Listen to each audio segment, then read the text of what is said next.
अहमदाबाद अधिवेशन में शामिल हुए हरियाणा के वरिष्ठ कांग्रेस नेता चौधरी बीरेंद्र सिंह ने एक बड़ा बयान दिया। चौधरी बीरेंद्र सिंह ने कहा कि डीसीसी को लेकर पार्टी का फैसला हरियाणा में संगठन को खड़ा करना और मजबूत करने में अहम रोल निभाएगा।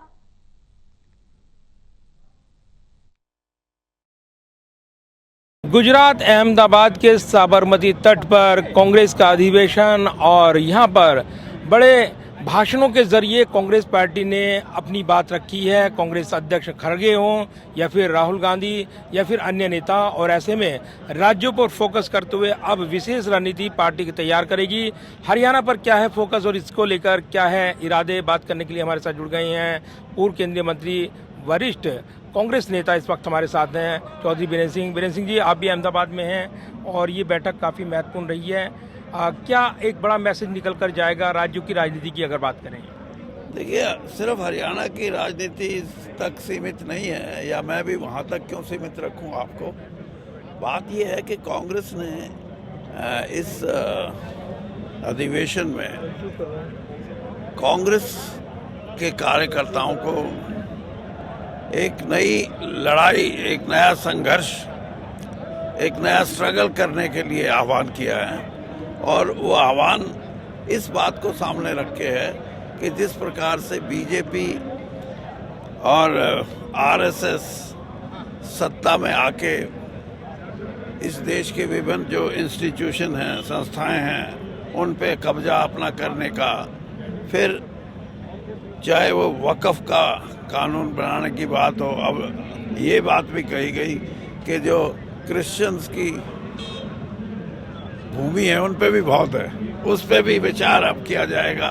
मतलब मेरा कहने से ये है कि कुछ ऐसी झलक लोगों को नजर आने लगी है कि प्रजातंत्र से हटके कोई एक विशेष अभियान के तहत भारतीय जनता पार्टी की शासन व्यवस्था काम कर रही है, जो ना तो राष्ट्रीय हित में है और ना ही प्रजातंत्र के हित में है। इसलिए राहुल गांधी जी ने एक आह्वान किया है कि आप जुड़ो, मिलो, मिल के अगर लड़ो तो हमारे को बहुत बड़ी कामयाबी मिलेगी, और इस किस्म की व्यवस्था के खिलाफ हम खड़े होंगे, उठेंगे, तो हम अपने देश की प्रजातंत्र को, अपने देश की एकता को, भाईचारे को इंटैक्ट रखने में, उसको संगठित रखने में कामयाब रहेंगे। इस विचार के साथ उन्होंने एक आह्वान किया है। खड़गे जी ने यह भी कहा है कि निष्क्रिय नेता जो है उनको रिटायर हो जाना चाहिए। ये मैसेज जो है, ये क्या मैसेज है? क्या नेताओं के लिए एक बड़ा दूरगामी मैसेज है ये? नहीं, ठीक है, इसमें सिर्फ यही नहीं है कि एज में कोई बड़ा हो गया तो वो निष्क्रिय हो गया। निष्क्रिय किसी भी स्टेज पे कोई भी होता है।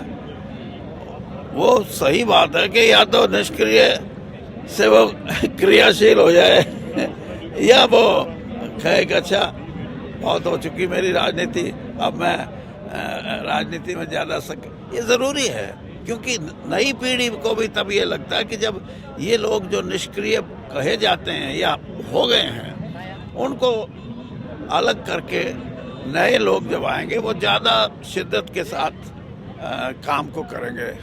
डीसीसी प्रेसिडेंट को ज्यादा अधिकार दिए जाएंगे, टिकट बंटवारे में फार्मूले में उनकी चलेगी।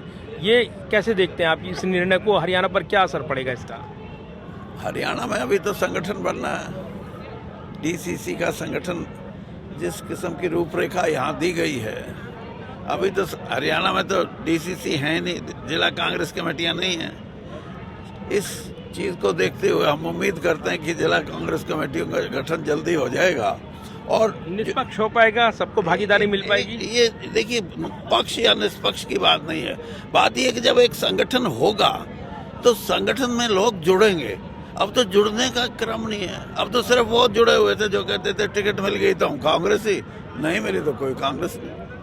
तो हरियाणा की राजनीति के मिजाज पर इसके असर की बात करें, लंबे समय से अगर देखें संगठन को लेकर काफी प्रयास हुए हैं, लेकिन ये फैसला क्या असर डालेगा? क्या ये इस निर्णय को प्रभावित करेगा? कैसे इस निर्णय को प्रभावित करेगा हरियाणा की राजनीति पे? ये फैसला क्या असर डालने वाला है? देखो, हरियाणा की राजनीति में दो चीजें होंगी। जैसे कहा गया है कि पार्टी संगठित होके अपना जन आधार बढ़ाएगी, और जितना जन आधार जितना जल्दी बढ़ाएगी उतना व्यापक असर होगा। और जिला कांग्रेस कमेटियां गठित होंगी तो सारा फिर प्रदेश में संगठन भी बनेगा। हेलो सर, धन्यवाद बात करने के लिए। और चौधरी बीरेंद्र सिंह यहाँ पर अहमदाबाद में अधिवेशन को लेकर बात रखते हुए और जो डीसीसी अध्यक्षों को ताकत देने की बात की गई है उस पर भी उन्होंने हरियाणा के संदर्भ में बयान दिया है, तो काफी महत्वपूर्ण ये बयान हो जाता है। कैमरामैन विदर्भ के साथ प्रदीप कुमार, टोटल न्यूज, अहमदाबाद, गुजरात।